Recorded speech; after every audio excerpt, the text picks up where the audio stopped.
Okay, cool.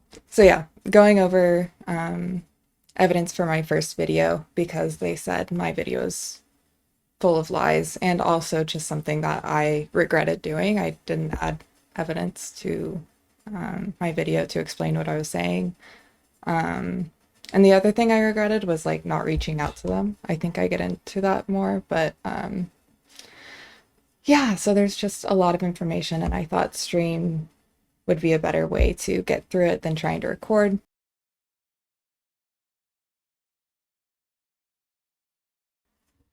Okay, so yeah, the contents are kind of terms and people, an introduction, leading up to the interaction, and then the fallout. This is this is so much. I don't like it when people lie about me. That is, I don't deal with that well. So to start, some of the terms. DID is dissociative identity disorder. It's a severe trauma disorder linked to chronic early childhood trauma. Dissociation is depersonalization and derealization linked to trauma and flashbacks. Alters and parts are dissociated parts of self or other personalities. Examples in media are like Moon Knight, Split, even though lots of people don't like it. Integration is what happens in PTSD treatment. It's not DID specific, but in DID, it is the breaking down of amnesia barriers and accepting your own experiences, or at least that's how I see it. Splitting is when a person with DID creates a new, it's not like an intentional thing, but where a new amnesic barrier forms and you get a new alter or fragment. Okay, so some of the people mentioned are, so the person that this is about is Chloe Wilkinson. That's their legal name. They go by Kaya. They used to go by Nin as their, those were the names of the hosts, I guess, but that's all I'll be, I don't want to try and link back to all their alters. Yeah, they're the owner of the Dissociated channel. Twilight's Reign is me. I used to be a fan of theirs. Braided Bunch is a DID TikTok creator. They're a former fan and friend of DissociaTIDs. Sergio Costa is an ex-major fan. He used to work with DissociaTID, and they are currently involved in a major legal battle that just keeps escalating. It's insane. Granddad's Lounge, he is a YouTuber who exposed Team Pinata's drawings. And then Team Pinata is DissociaTID's ex-partner. Axolotls in a Trench Coat is a DID YouTube creator. They're an ex-friends of DissociaTIDs. Fragmented Psyche is also a DID, well, they used to post on DID YouTube. They're also a former friend of DissociaTIDs, and they still post on DID TikTok. Pink Sugar Fairies is a DID TikTok creator. Okay, so the introduction. DissociaTID is a YouTube channel that aims to spread awareness in mental health education, focusing on dissociative identity disorder and other trauma disorders. The channel is owned by Chloe Wilkinson, who also states that she has DID. Currently, they prefer to go by the name Kaya. The channel has been active since March of 2018 and has gained over 1 million subscribers, and at the time of writing this, 74 million views. It's probably gone up. They have several TikTok pages, the most active being Kaya & Co., where they post random content, and they will make announcements for DissociaTID, like videos, boundaries, things like that. The account has over 300,000 followers and 9.3 million likes at the moment. So yeah, this is their TikTok. So yeah, just like lots of stuff. See, that's letting people know that their videos are up and stuff like that. Their channel is here. Hello and welcome to DissociaDID. DissociaTID as a whole is steeped in controversy, and I will be covering the issues I find most glaring with their content and behavior. I will also discuss a comment I left which led them to making several videos claiming I was abusing and harassing them for years, made them feel so unsafe that they claimed it caused them to split, forming 2 new personalities or alters. I will be going over what led to this interaction and why the claims are not true. I will provide relevant evidence through this document. So Dissociated is not the advocate you think they are. I found Dissociated's channel in 2020. I quickly fell in love with their content. I connected a lot with what they discussed in their videos. I was very invested in them and their system. I even purchased stickers from their merch shop to support them. So yeah, this is in my journal. In 2021, I made a video about Dissociated, trying to point out some of the issues with their educational channel. This is the video. Oh God, what a great pause. In this video, I discussed my personal experience following their advice as someone with DID. I shared what I later learned was both unhelpful and dangerous.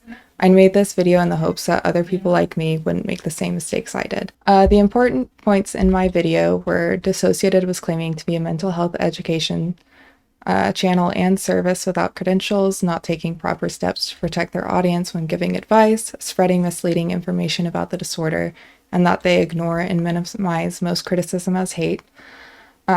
Most of these points alone wouldn't be an issue, but when everything is put together, it creates a dangerous situation for the target audience, which is people with severe trauma disorders. The video I made didn't have any evidence in it whatsoever. It was something I regret. Using evidence would both help people understand the specific issues and would have helped me sort through what may have been rumors. I said they spread misinformation without specifying what was misinformation, which is really unhelpful.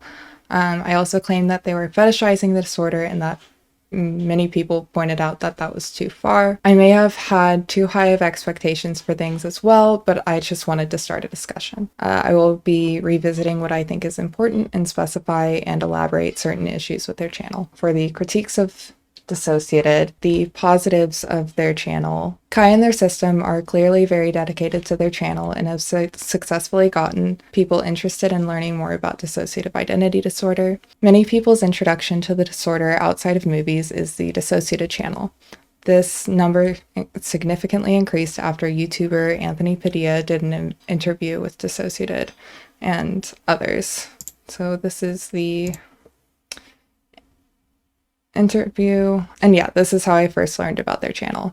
As of today, the video has garnered over 21 million views, 22 now. Many comments left by fans on Dissociated's videos, thanking Kaya for educating them, sharing the videos bring them a great sense of comfort, or sharing that Kaya's videos helped them realize that they were a system.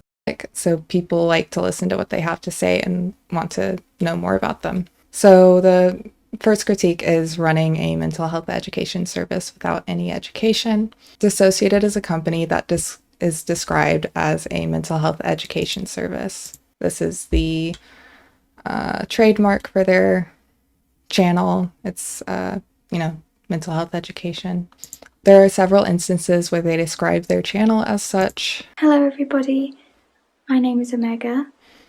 I'm an alter in the dissociative system. This YouTube channel is a mental health education service that provides education on dissociative identity disorder and other mental health issues and illnesses, especially ones that are derived from trauma. And that video's still up. There's not been corrections to it. Kaya and their system do not have the credentials or education to be attempting to give advice to a vulnerable audience and educating on a very complex disorder. They do not consistently make the viewers of the content aware of this before getting into the video. Some videos have disclaimers in the description and some do not. In December of 2021, Kaya shared a video detailing the copyright issues with Sergio Costa that led to their videos being removed. They began fundraising for it, and it just kind of covers it. They say that Sergio helped with research, scripting, and creating the disclaimer, leading to its removal into the descriptions. When re-uploading the disputed videos, they added a disclaimer to the beginning of every single video saying that they were the owner of the video. So this is added to all of the re-uploads. After pushback from Reddit, they added a new disclaimer to the description boxes in December of 2021.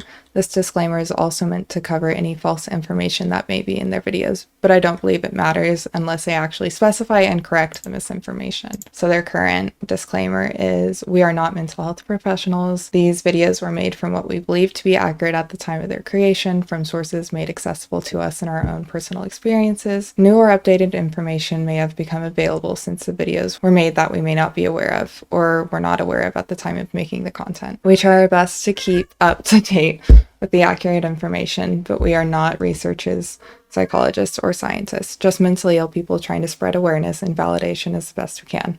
Please do not use our videos as your only source of information or as a replacement for professional help. And yeah, that's the main takeaway I wanted people to take from my video, is that, like, please don't use Dissociated as your only source of information. Currently, many of the videos that have been restored do not contain disclaimers in the videos or the descriptions.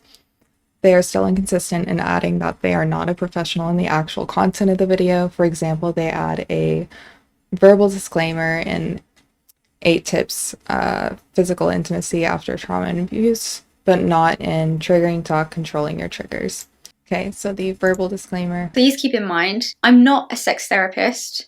I'm not an expert. All I can do is tell you from my experience and from things that I have told other people that they have then tried and has helped them, that I hope that this helps you. If it doesn't, or at any point you're trying some of these and it does not feel right, stop. And I can only give advice that I think will be helpful for you. And I really, really hope it is. After we had our email exchange, they began adding to stop when giving advice like that. But then in this one, they don't add the same disclaimer. They are now claiming that their channel is about their personal experience. They say they do not provide education and are always very clear about not being professionals. We do not call ourselves educators. They also say, we aren't professionals and are very clear about this constantly. In the past, they claimed the opposite, that the channel was made to be professional and educational and was never about their personal experience. The channel that Chloe created was always meant to be professional, educational, and supportive, but somewhat removed from our own life and our personal healing journey.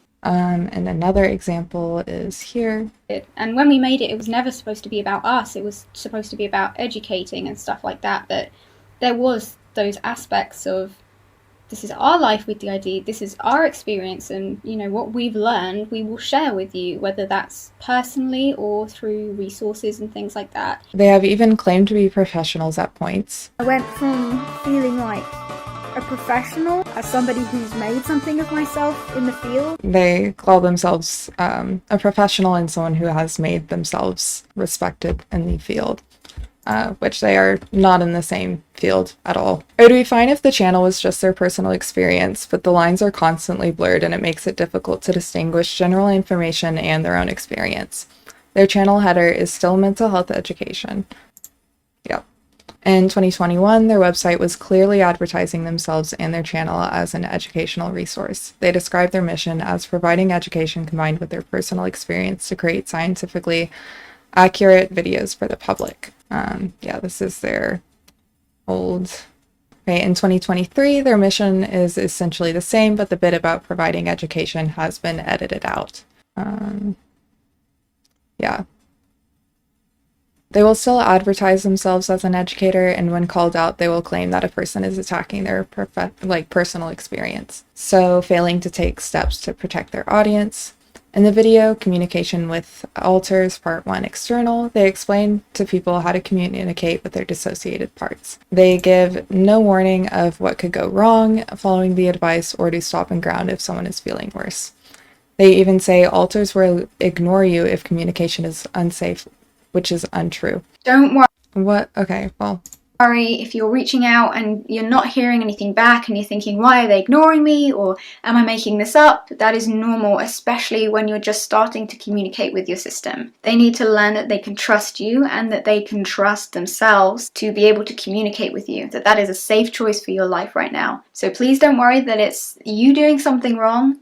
Just be patient. Again, which can be kind of it can be true that, communication will be blocked off. But just to say that it is guaranteed that that is going to happen leaves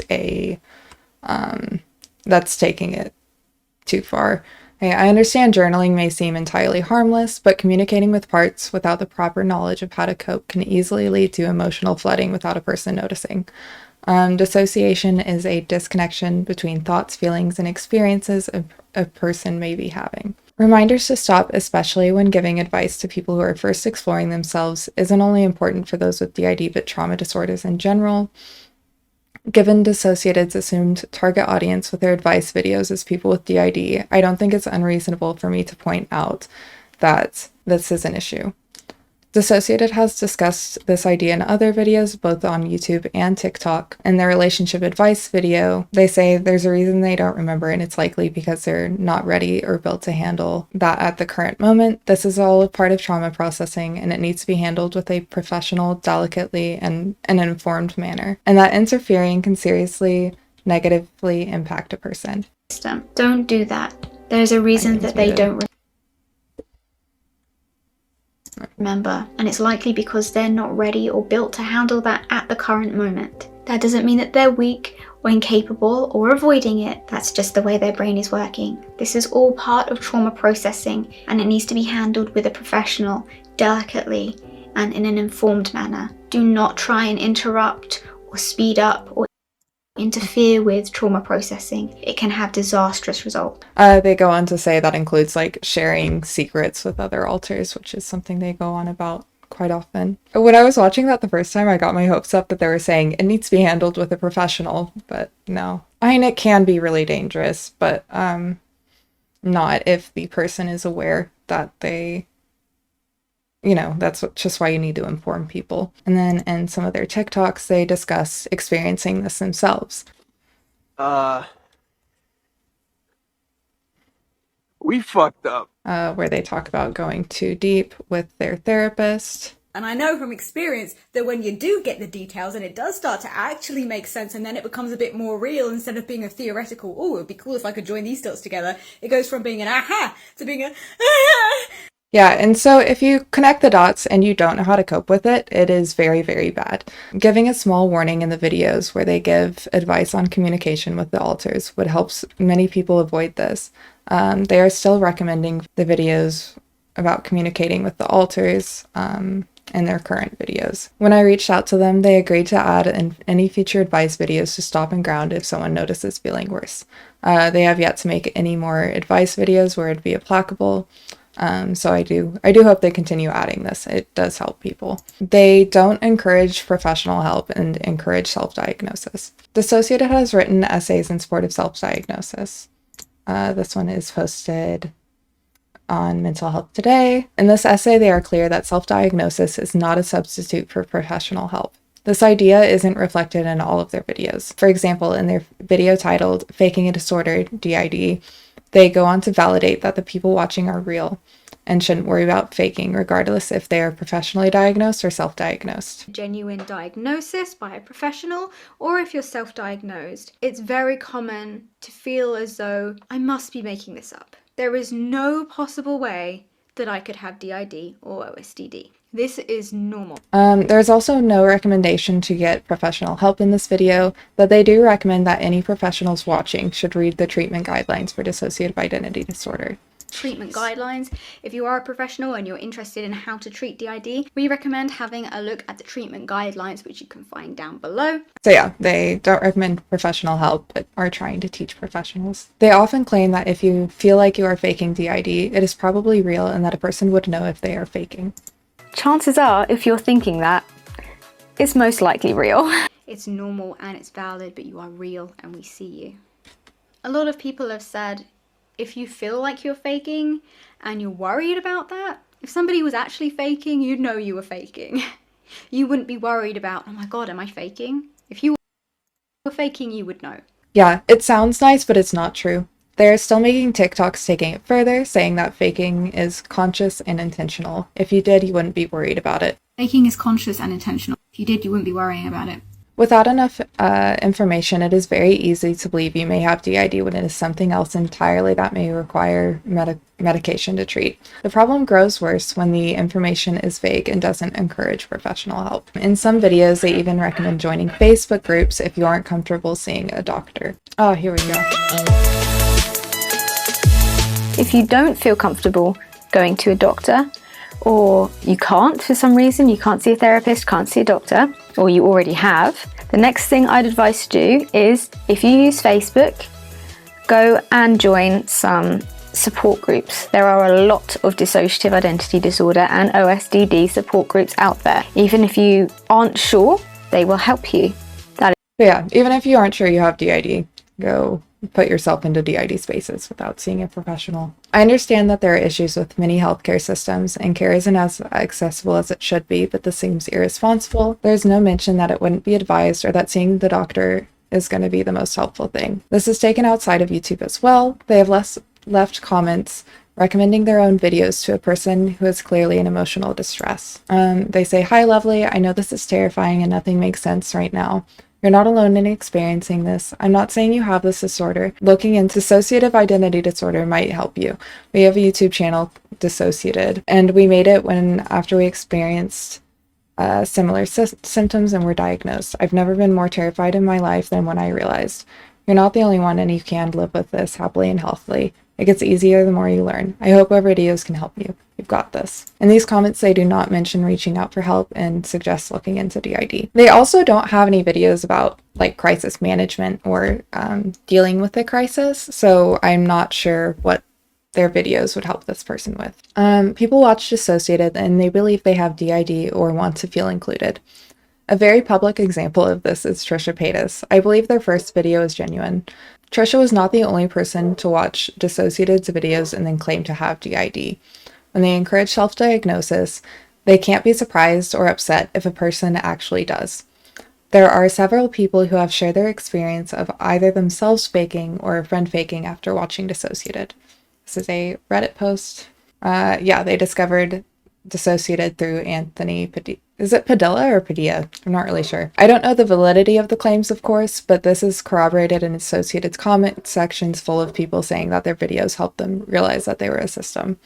Some of these people followed up with professional help. Many are self-diagnosed. Okay, Hypocrisy. Earlier this year, McLean Hospital held a conference about social media and issues with imitative DID. I have the video linked, but it is quite long. The presentation was done by Matthew A. Robinson, PhD, a doctor that treats and researches trauma and dissociative disorders. This is his McLean page. An actual professional. The presentation begins with him saying that he was not claiming anything about the validity of their diagnosis and tried to point out what wasn't consistent with the typical presentation of DID. The presentation included several prominent DID TikTok creators in their videos, but one of the videos included was not even about DID. Many people were upset about the potential ethical concerns and stigmatization and that they didn't reach out to the creators included for comments before the presentation. There was a lot of pushback from these creators, but even people included in the video acknowledged that it is an important discussion to be had. Dissociated was not included in the presentation. I agree that imitative DID needs to be talked about and researched. I'm very passionate about this and I think this is a real issue. But Dissociated made several TikTok videos and said they would make a dedicated YouTube video about the situation when they were feeling better. So they made 11 TikTok videos. We're not going to watch them all, but I'll choose some.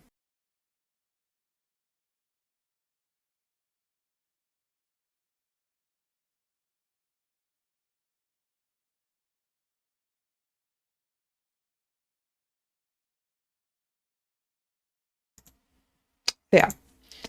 Several of them are just lip syncing. Some are just showing people's screening tools, scores as in place of a diagnosis. But yeah, several TikTok videos about the situation.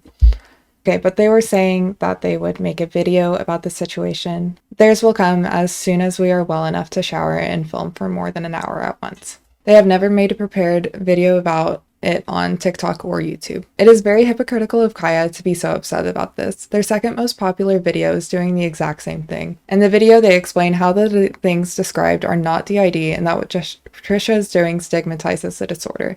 Essentially, they did the same thing, just far less informed and for drama. If they believe McLean's video is unacceptable, they should also delete and apologize for their video. Misleading information. The way they discuss integration leaves many people thinking it is devastating. Many people in their comments will share that it must be like losing a family member, and Kaya will react to many of the comments like this with a like. People often say sorry for your losses when it explained that some other past alters have integrated. Someone is asking, has Kyle integrated? They respond with Kyle fused with Nin to make me, Kaya.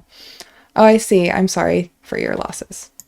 Experiencing something new and things changing can certainly be scary and come with a lot of feelings, even grief. However, the grief would not be comparable to losing a family member. It would be more like someone reflecting on the person they once were before a traumatic event. The alter's feelings and wants will be more consistently accessible and expressed in the decisions a person chooses to make. Their prepared integration video expresses this well, but the message gets lost with how often they portray it as frightening and negative in their other content. For example, on their Instagram, while professionals and patients can't be blamed for believing in an illness or having one, patients also report problems when they are believed. Some professionals, they commented, have worryingly simplistic ideas of integration. Ignoring the separately named alters in effect offers a psychic death sentence rather than aiding integration.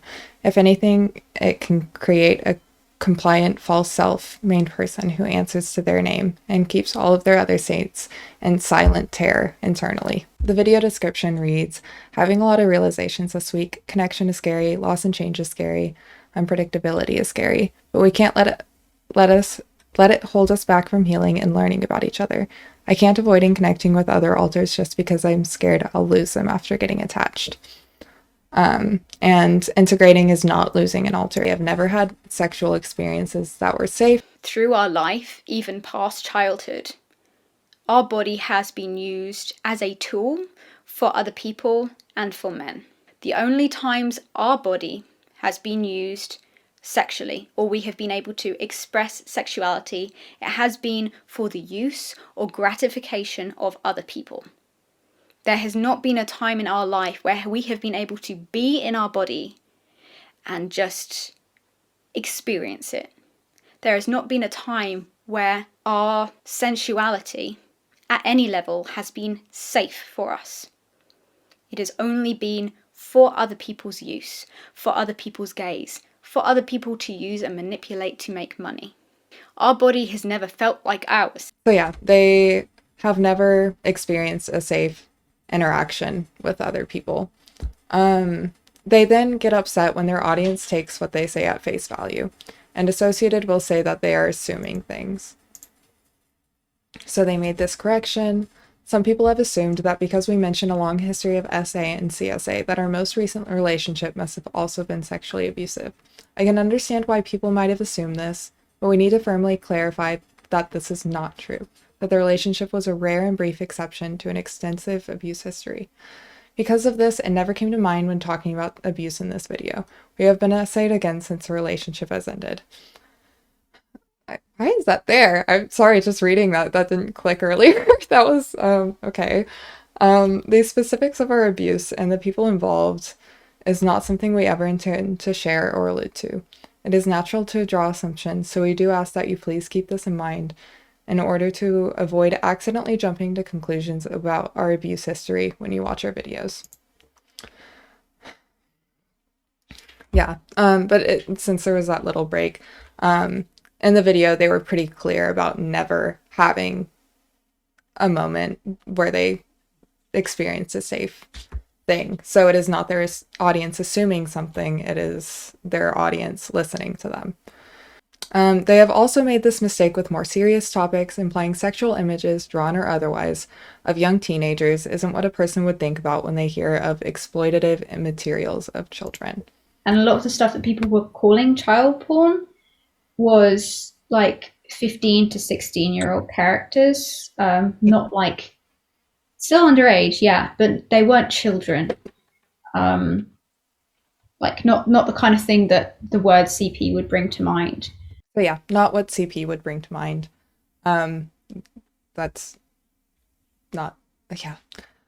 They had to further explain that this is not what they meant in the comments and that exploitative images of teenage minors are not okay. I wanted to add that there were very clearly sexual images of very young child alters or child characters drawn and sold by Dissociated's ex-partner. That is something that they say it's, you know, teenagers aren't what you would think of. But there were I'm not gonna like look at them, but it was very clearly like young children. Many of their videos just give bad and even dangerous advice. An example is the previously mentioned intimacy video. Kaya suggests that a person can avoid learning to say no with safe words, which is horrible and dangerous advice. Some people are scared to say no or stop because it's been ignored so many times in the past. Safe words can help you get around these issues. There shouldn't be getting around things like that. Learning to say no is an important step when learning to engage with another person, even in settings that aren't intimate. Even other creators with DID spoke up about this. Fragmented Psyche made a video discussing how a person should only listen to their therapist and that the advice given is dangerous. If at any point your partner is seemingly dissociated or otherwise not fully and enthusiastically present in sex, stopping is always the best advice anybody can give you. Not waiting for them to use a safe word. Treat them as if they're drunk. If someone is drunk, stop. Well, and that's also true too, is if someone seems dissociated, you should treat it as if they are unable to consent. However, we will say one thing, as we have seen, that go. this is a big piece of misinformation. If anyone is advising you not to say no or stop during sexual situations and instead use alternate words, don't listen to them. That is dangerous advice. If you do not feel comfortable saying no or stop with your intimate partner, it would be advised to stop engaging in sexual intimacy with them and having a conversation. Sex therapy empowers you to say no or stop. All right, yeah, that little bit. That is, so I'm not the only one that didn't like this. There are lots of people, Braided, that agree. Yeah, they then recommends to stop engaging in sexual intimacy and to seek a therapist for help.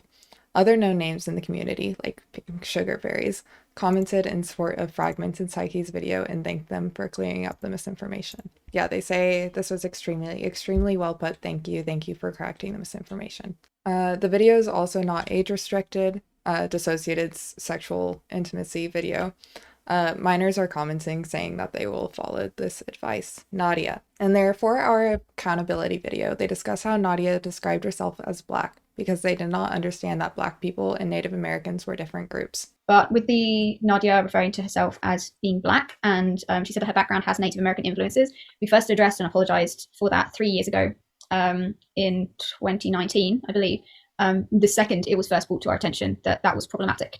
And we spoke to some members of that community, and like both the Native community and the Black community, to try and understand exactly what it was that we weren't educated on it at all. We were completely ignorant. And it's always our responsibility to educate ourselves. And we tried to the best we could. And we're never going to put the onus or responsibility of people from those cultures to educate us, but we do try to hear directly from them and their experiences to understand what was wrong, how we made that mistake in the first place, and how we can make sure that it never happens again. So we did do that. We made an apology. It was Chloe at the time and Nadia weighed in, and they apologized for using the term Black when Nadia was describing herself as Black in the inner world, not obviously in this body. As you can see, we are the same color as that wall nearly. We are very, very white. We would never insert ourselves into Black spaces, Native spaces, any spaces that don't correspond to this body and the experiences that this body has had. But when Nadia was describing how she looked inside, she used the term Black, and we all men in our system, we all thought that the term Black was just referring to skin color, and that was extremely ignorant, extremely ignorant. And we absolutely did not connect the idea of Black as a skin color also involving a whole culture and a history that would obviously all be a massive part of being Black.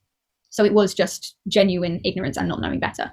And the same with the Native American influences. Yeah, so they also mentioned in that video that they would never insert themselves into the cultures of these places, or, you know, these people, not places. They also apologized for describing Nadia as Native American inspired, and that they have apologized several times and will continue doing so. The way they described themselves in the inner world was not the issue, and they don't seem to understand that. What they actually said introducing Nadia was that they have Native American descent, that they were mixed race, and that they plan to learn more about their culture. Literally what? Oh, I'm Black. That's something.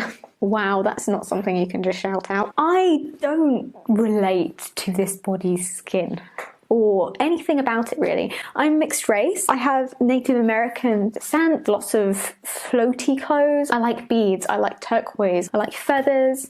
I don't wear a headdress or anything like that because I haven't earned that and I never will. And I really like to learn more about my culture because I know that this body doesn't have that and I never will be really a part of that culture. But on the inside, those are my roots and I remember my family and I have a whole backstory in there of memories that are real to me, even though I know that they're not the body's life. It's my life, but I have mixed skin, I'm quite dark, I have a much wider nose than this. I'm also quite a lot taller than this. This body is 5'2" and quite curvy. Like, we're not large, like we're slim, but we've got like an hourglass figure, whereas I'm more straight. I'm quite willowy, quite like I'm very slender. Not as slender as Jade, but I'm very slender, willowy, I've got small boobs. There's that that clip. So yeah, what they actually said, okay. They describe Nadia as enjoying stereotypical things like beads, feathers, and turquoise. They even go as far as saying that they don't wear a headdress as they haven't earned it yet. There were also several drawings of Nadia released after this apology depicting her in the stereotypical buckskin dress and kissing her girlfriend at the time. So that's Nadia and also Nadia. The previous apology on Tumblr consists of them explaining that they have removed the controversial comments from Nadia's Meet the Altars appearance. So this is the apology that I could find. In this apology, they try to separate Nadia's nature-loving personality from Native American stereotypes. While nature-loving may seem positive to most, it is still a derogatory stereotype that currently hurts Native American people. The stereotype is incredibly harmful in that people don't see us as apart from nature, the implications being that Native Americans are barbaric savages and merely dogs. Under this apology, the Native American person Dissociated had a conversation with expresses that they feel entirely unheard and that they were very disappointed with the apology. And you can find it under this as well, just to show. This is so disappointing. I tried and I thought I succeeded with the in-depth conversations I had with Dissociated. I wrote up pages about it in Google Docs. I put aside many hours of time and large amounts of my emotional energy, but it seems like it did nothing. It feels like I'm wasting my breath at this point, and that the DID community is going to continue to be dismissive and racist. That's why I've left the community. Do better. They never explained how the presentation was wrong on their largest platform and the one they used to post the harmful stereotypes, YouTube. In a system update video, they tell their audience that Nadia is no longer in the system. Nadia is no longer in our system. Nadia split. Dissociated says that Nadia was destroyed because they could no longer connect with herself, and that she felt wrong for existing. Everything she thought she was told was harmful and wrong. Because of that, she couldn't connect with herself anymore. It didn't matter how hard we tried to tell her otherwise, but she fully believed that she was wrong for existing, that she was inherently hurting other communities just by being alive, that even if she never said a word again or went dormant for a long period of time, which she did, that just the fact that she was alive in some way or form, she was causing people harm, that she, in herself, her existence, who she was evil. So with that, they implied that Nadia died. When a child's mind creates alters based on stereotypes, it has to be sorted through. It's upsetting and confusing, but it's something everyone has to do. A person isn't exempt from sorting through prejudices and stereotypes because they happen to have alters. The result of sorting through the stereotypes was Kaya's system reconnecting with her own culture, which is a positive thing. I am exploring older roots and origins of paganism in the United Kingdom and our blood heritage. But yeah, reconnecting with their own culture. There were several other very traumatic reasons for Nadia's split, but many comments focus on Nadia's appearance in the inner world. It really aggravates me that Kaya conflates having stereotypes pointed out as being as devastating as a partner attempting to take their own life and entirely losing one's friend group. What I didn't add is the implication that Nadia died is especially insulting, as there are major issues with missing and murdered like Indigenous women. There's a whole movement, and this is something that Kaya is aware of. I think, oh no, wait, that's later. I'm jumping ahead. But yeah, that is a major issue, and it's just really insulting. Romanticization and advertising switches. Dissociated has live streamed on YouTube and Twitch. While promoting these live streams, it is very common that they will mention that they are feeling dissociated, switchy, or share that young alters are near the front. First of all, I have someone else nearby. This filter is making me very happy, so enjoy the cute sparkle. Secondly, we're going to do a live stream today, possibly on DissociaDID. Yeah, there are a few other examples. Streaming today, saying it's going to be a dissociated one, 2 out of it to concentrate on anything else, so a compelling story-driven game will help. It's also a horror game, which is a good idea. Even when they feel out of control or unable to speak, they will ask their audience if they would like them to live stream. It reads, "We are mute and dissociated.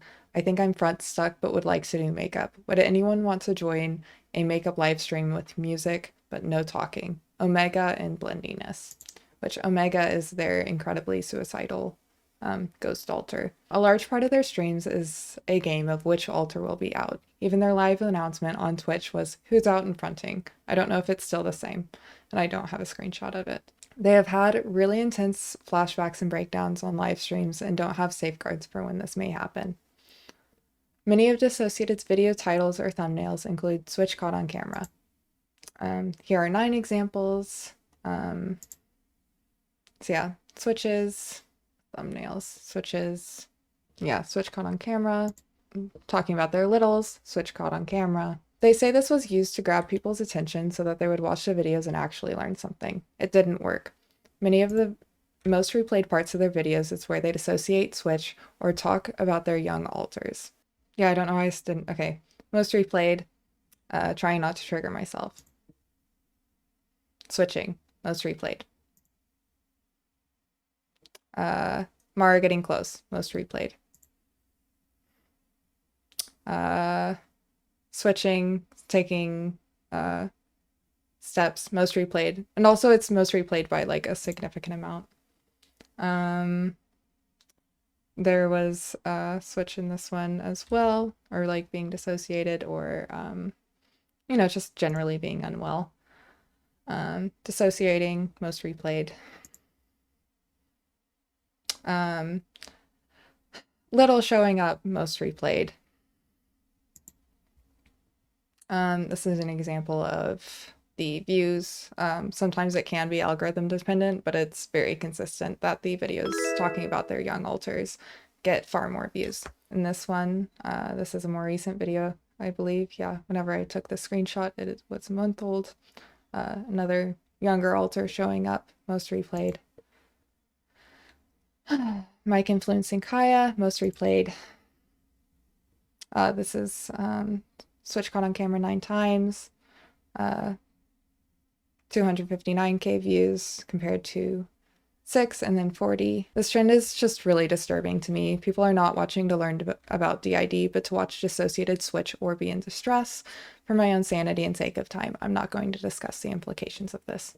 Encouraging parasocial relationships. Many of Dissociated's YouTube videos purposefully feed into a negative parasocial dynamic between her and her audience. Parasocial relationships are not inherently negative things, however, the type that Kaya fosters with their audience is. The ending of most of their videos are long rants validating the viewer.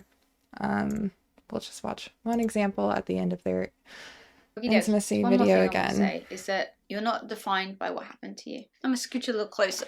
Hold on. You're not defined by what happened to you. You're not defined by your reactions or your responses to what happened to you. You can be whoever you want to be, feel whatever you want to feel. You don't owe anyone anything, ever. You don't have to follow the same programming. You're more than everything that they told you you were. You're allowed to talk about it. You're allowed to do it. You're allowed to not do it. You're allowed to never talk about it if you don't want to do it. Or if you don't want to speak about it, that's fine. If you don't want to do it, that's fine. If you do want to, that is fine. Whatever you decide to do, the important thing is that it's your choice. And you have a right to choose. It's your body, it's your mind, it's your experience, it's your relationship, or not. Sex shouldn't be a punishment. Or a weapon. Yeah, it's like several minutes of that kind of rant. At times, they go as far as telling their audience that if they're ever feeling invalidated by friends or family, to ask themselves, what would Dissociated think of me?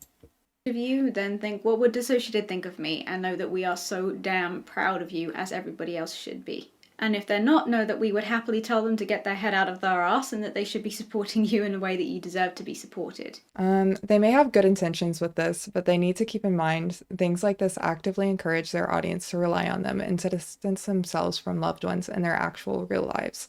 After this comment, many people got upset, and DissociaDID seems to have changed what they say at the end of videos. They are now quickly reminding the viewer that they have worth and that someone cares about them, which is definitely better. And I haven't been checking their videos to see if this has continued or if it's shifted back. Stay safe, look after yourselves, know that you are worthy and cared about and important, and somebody is glad that you exist. Lots of love, everybody. Bye. Serious lack of boundaries, especially with minors. It's not strange to see a creator telling their audience that they're thankful or even love you guys, but DissociaDID will say that they need their audience.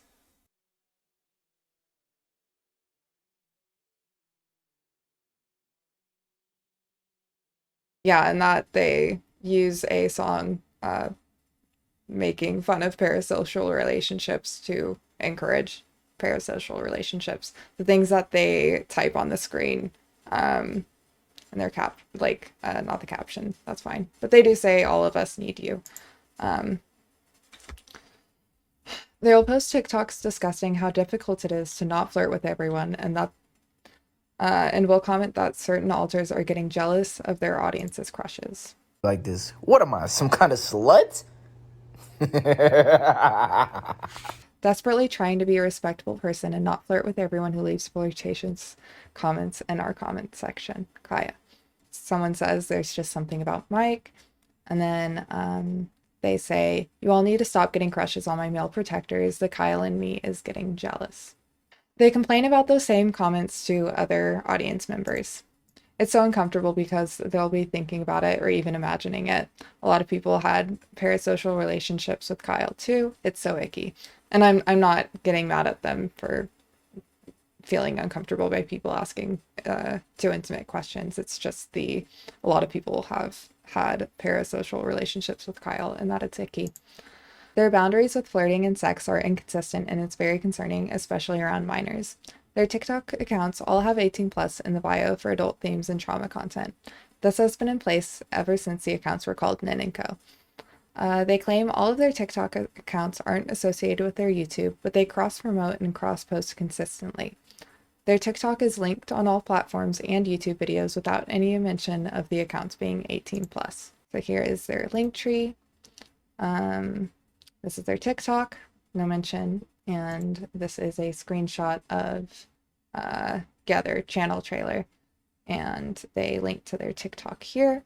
It's the same for all of their other videos as far as I can see. Searching for DissociaDID on TikTok will show Kaya & Co, and searching for Kaya & Co on YouTube will in turn show DissociaDID's channel. They make several important announcements on their YouTube on TikTok and tell their fans that it is where to get the most current information. Many of the announcements on their TikTok for their YouTube content are not posted anywhere else. They also promoted a potential bedtime stories series while leaving out that the account is not for minors, but make sure to have the link pop up in the video. I was planning on doing this thing, and I did start it once, but then I never did it again. Not intentionally, it just didn't work out that way, but I was gonna do like a bedtime story reading every night on TikTok, and I thought that was a really cute idea, but it hasn't really gone anywhere yet. So promoting a bedtime story series. Despite labeling themselves as an 18 plus account, they have made duets with minors, even telling one, we can work on your gag reflex. We can work on the gag reflex. They have addressed this by saying it was a mistake to interact with minors, but that the comment was innocent, which it isn't. They will not block accounts that mention being a minor, and they will direct them to interact with them on YouTube.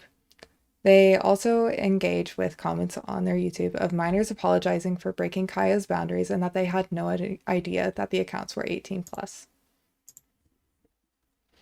This person says,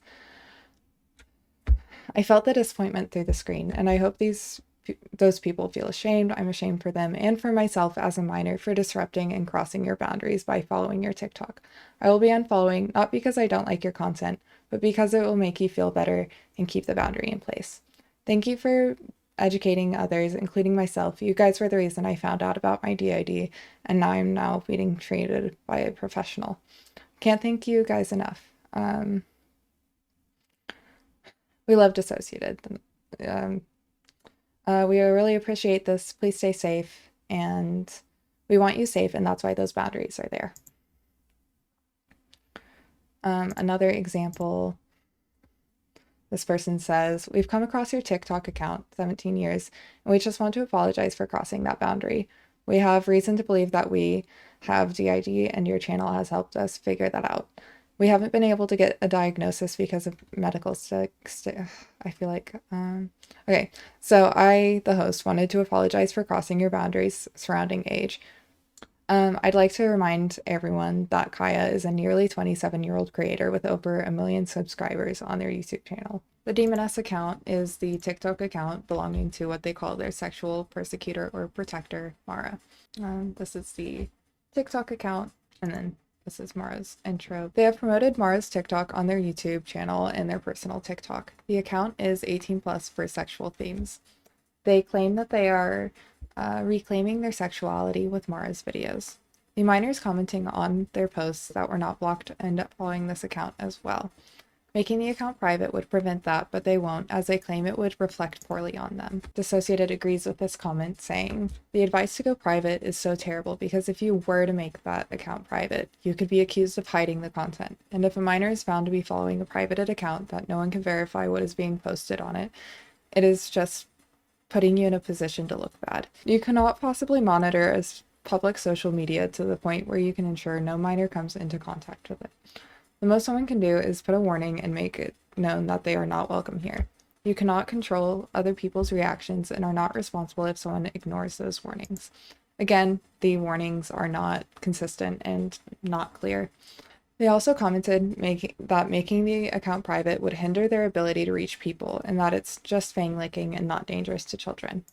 So this person is saying to make the account private, and Dissociated responds saying, licking plastic fangs and doing transitions to trending sounds while fully clothed is not dangerous to minors. Making her account private robs Mara of finding a community and interacting with other people like her, and reinstates the idea that expressing sensuality is shameful. She does not need to hide, and we are not ashamed of her. Don't pretend that anything in her videos is harmful. It isn't. And don't try to use children as a tactic to control people who are safely regaining autonomy over their own body.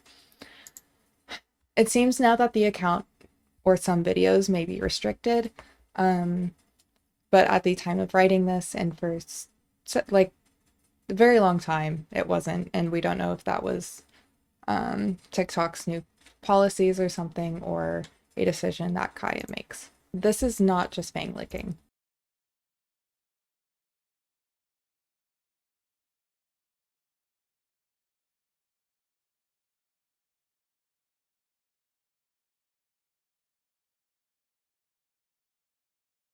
Weaponizing their audience. The last major critique was that they were unable to take criticism and that it was ignored or dismissed as hate.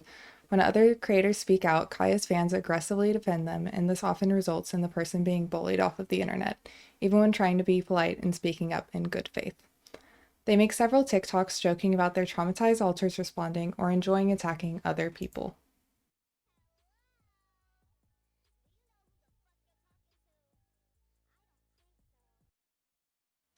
So that reads, when they fuck around expecting a response from the host and not a highly triggered emotional protector who's rigged to fight and protect. And this is another example.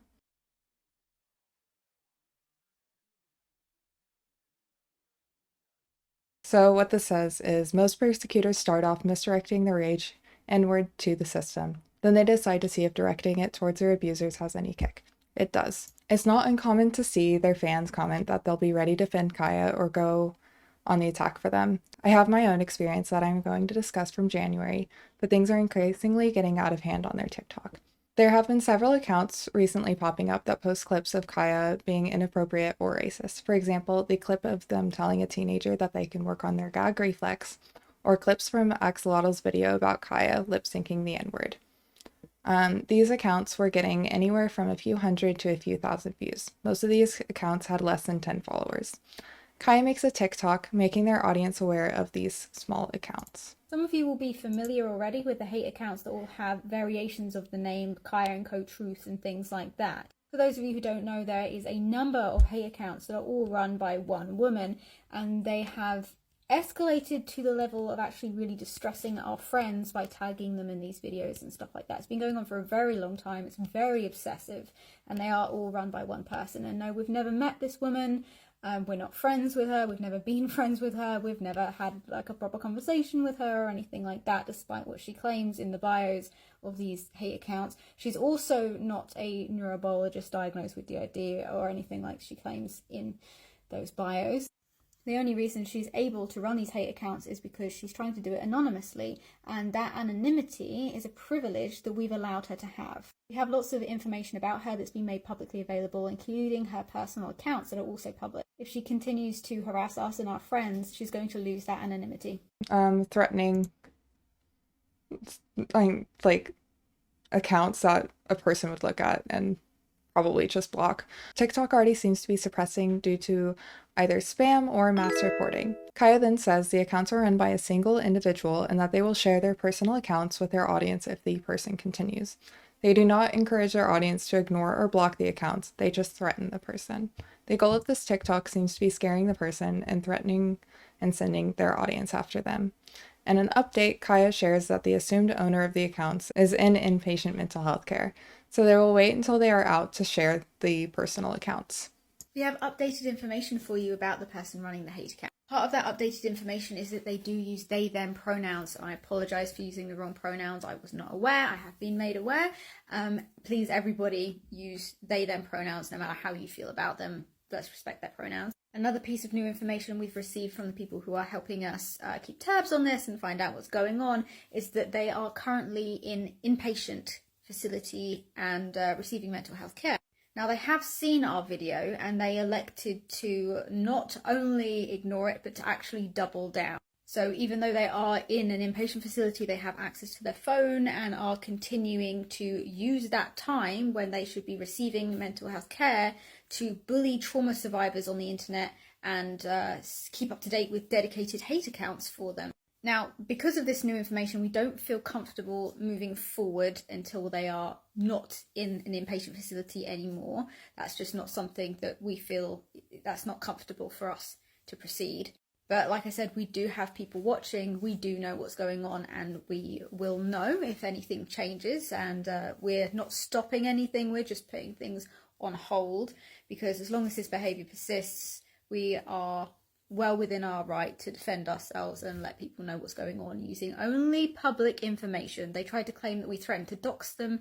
No, we did not. But we do want to say that as long as you are persisting with these kinds of unhealthy, obsessive, disturbing, abusive behaviours, you are not going to get better.